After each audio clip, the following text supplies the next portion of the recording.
Greetings, and welcome, fellow travelers of the void. Please, do come in. Pull up a chair, grab yourself a drink and a snack, and let us begin.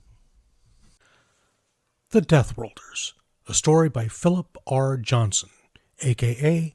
Hambone, HamboneHFY, or Hambone 3110. Chapter 5.5, Interlude, Ultimatum. Author's note: while I think this interlude stands on its own, it was written in response to the events described in Rantarian's Salvage, Positions of Power, and you may benefit from reading that series up until then first. By long tradition, the Alpha of Alpha's place of repose during a grand conclave of the broods was atop the skull of a Vulza. This was not an inherited throne. Hunters did not recognize inherited authority. They recognized only the skilled and tenacious. The Alpha of Alphas therefore rested upon the skull of a Vulza it had personally slain. To their culture and psychology, there could be no better indication of fitness to lead. It accepted a cup from its personal meat slave as it listened. For now, it was patient.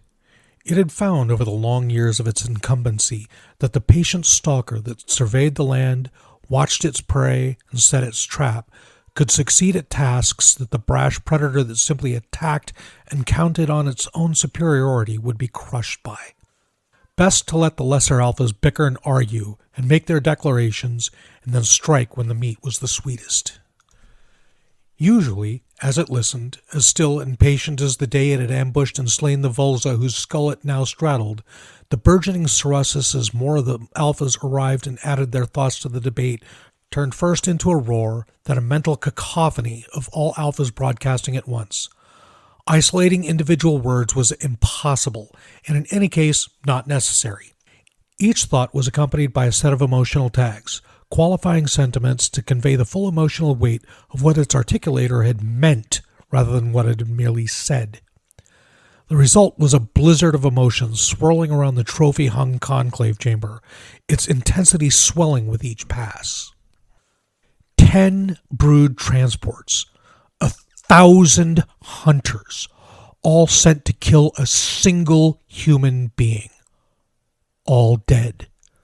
The shock and dismay was palpable. Alpha of Alphas decided that the time had come to settle the brood of broods. It broadcast impatience, anger, command.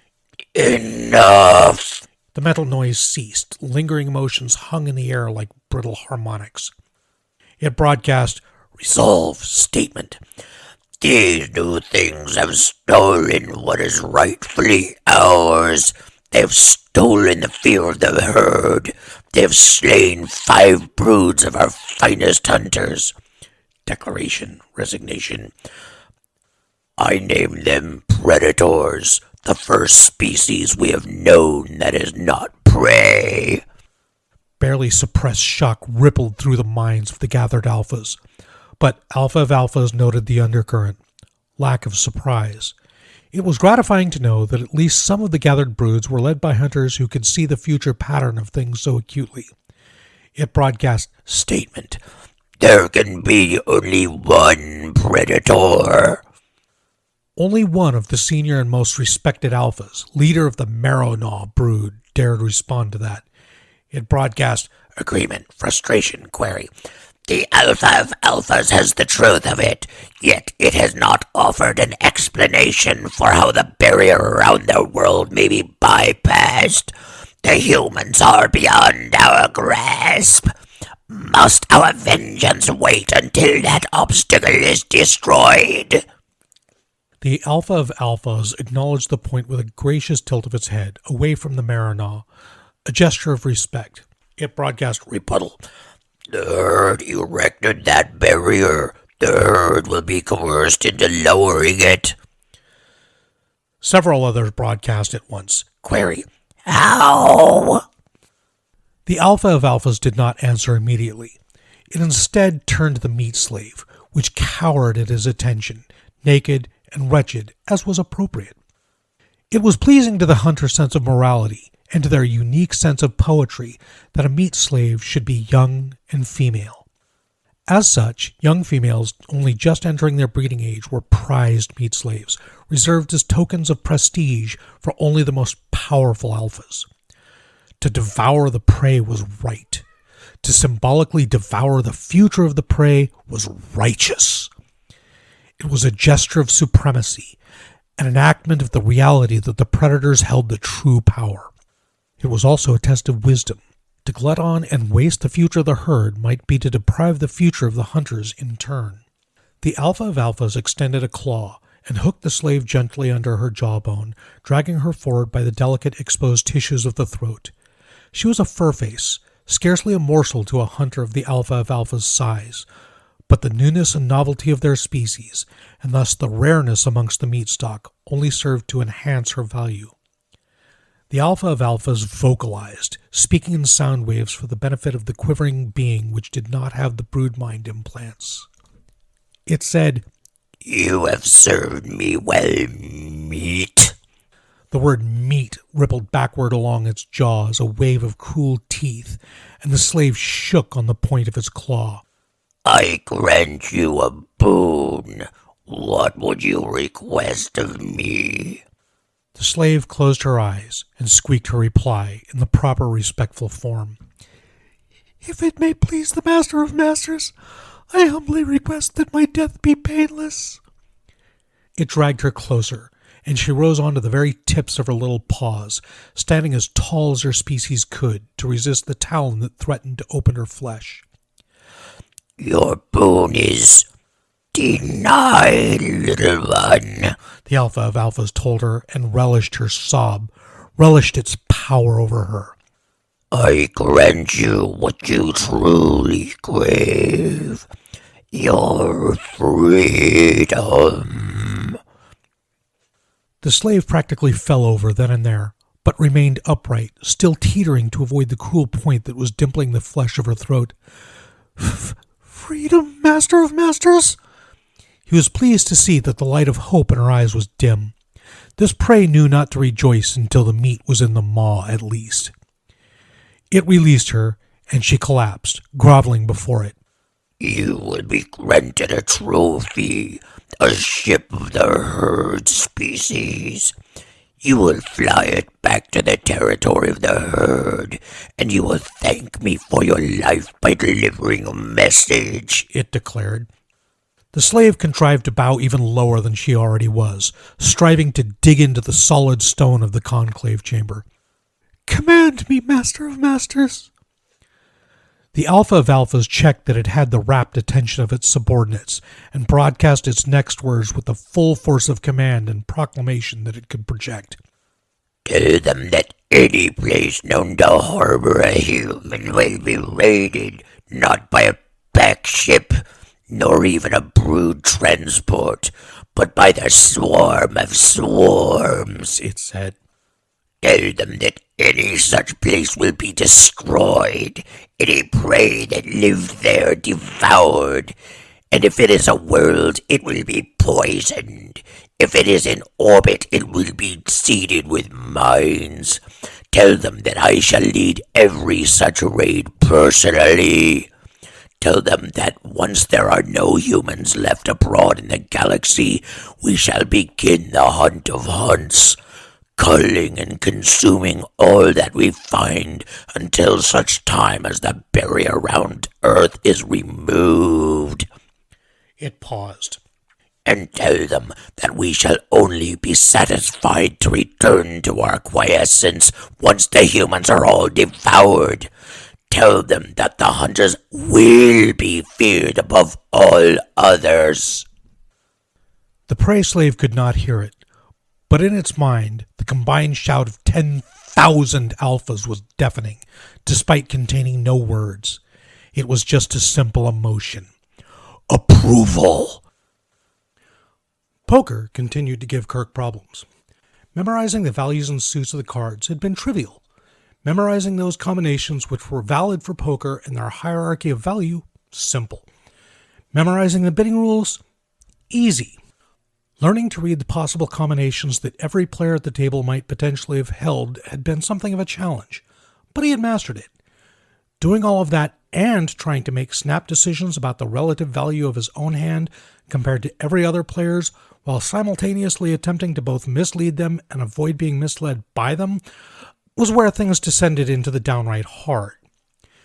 His sole advantage was that he had a cybernetic translator assisting him in reading their expressions and body language, while his own remained impenetrable and alien to the humans.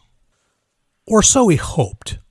That particular theory was starting to look a little shaky, given that his bluff had been successfully called 4 times in a row now, and while he did have 2 pair, 9s and queens, the river card had opened up the possibility of a full house.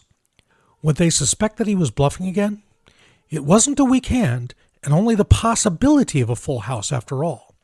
All in, he decided, pushing the last few meager chips into the middle. Maria was looking much better for her time aboard Sanctuary.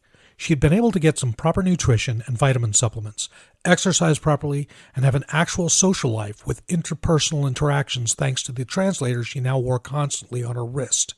She was also terrifyingly good at cards, which was why her expression didn't so much as flicker as she considered Kirk's move before pushing a part of her own, much larger stack into the middle. Call! She turned out to have 2 pair, 3s and queens, and Kirk allowed himself a subtle gesture of relief as he collected the pot. He was still in the game. They had dealt the next hand, and Kirk had thrown in the little blind when there was a soft but obtrusive chime that rang through the whole ship. The 4 humans at the table all looked around bemused at the sound, but Kirk was already standing up when Amir, who had refused to join the game on the grounds that gambling was haram, forbidden by his religion, called from the flight deck, where he was learning how to fly the ship with the aid of the simulator systems that Kirk had installed for that very purpose. Kirk? The rising querying note in his voice was one that Kirk knew from movie nights indicated alarm, warning, and an urgent need to draw his attention to something. He was quite impressed with himself that he even managed to beat the other humans to the front of the ship. Amir was examining one of the most important devices on the ship as they entered. "What's this thing again?" he asked. Kirk gritted his teeth. The unit in question was one of the most recognizable on the ship, and it looked almost aggressively low-tech compared to everything else on the flight deck. It had no volumetric projection, no tactile gesture interface, just buttons and a simple, hearty text box designed to weather anything up to and including the destruction of the ship itself. "The Dominion Emergency Notification System," Kirk told him. "Every Dominion ship has one." Inside the device, a handful of helium ions had ceased to be entangled with another handful stored at the network's central repository. Centuries of experimentation had finally found a loophole in the principle that quantum entanglement could not carry information. Namely, that it was possible to tell whether or not a particle was in an entangled state and, by breaking that entanglement, send a bit of data. The process of creating such entangled pairs in useful quantities was hideously expensive, and so the system was used only to send terse and urgent messages that needed to be known immediately by every Dominion ship everywhere, no matter where it might be or what it might be doing. This particular message read, "Ultimatum from Hunters. Demand all humans be turned over, else, quote, swarm of swarms, end quote, will raid known human locations. All ships, stations carrying human passengers advised, jettison immediately. Notification ends." There was a long, shocked silence, finally broken by Allison. She spoke quietly, and her voice was choked with emotion, but the one that dripped from it like deadly acid was contempt. "Those cowardly sons of bitches." Good morning, good afternoon, or good evening. I am the Casual Deathworlder, your host, and this has been The Deathworlders, Chapter 5.5. I hope you enjoyed listening to it as much as I enjoyed recording it. If you did enjoy it, please go ahead and hit that like button, tell your friends about it, share it. If you'd like to hear more of this content, please hit that subscribe button. It always helps. And speaking of helps, comments. Comments help a lot. Not only do they help with the algorithm, but they also help with my own engagement. Makes me know that you actually listened and you enjoyed it. As always, I'd like to thank my editor, Graygor. Thank you very much, buddy. Keep up the good work. We appreciate you much. I'd also like to give a shout out to Hambone himself for giving me permission to do this. Thank you, buddy. You made it possible. Sorry about the last half. I probably sounded like I've got rocks or something in my throat. That was because of the first half of that, doing the Alpha of Alpha's voice. Good God, my throat's killing me now. Oi, I'm glad I don't have to do that too often. If the story was told from the Alpha of Alpha's perspective, I'd never live through it. Oh yes, and before I forget, I'd also like to give a shout out to user Slice of Pie for giving me permission to do The Waters of Babylon when we get to that point. I think you'll highly enjoy it. I know I did. So the Alpha of Alphas sending his personal meat slave back to Prey Space with a message is going to have major implications to come, especially in one of the other stories that I'm going to try and get to, one called the Xiu Chang Saga, or Xiu Chang Wins. It's going to have huge implications there. Please join me once I start putting that out. I think you'll enjoy it. Question, who's got a question?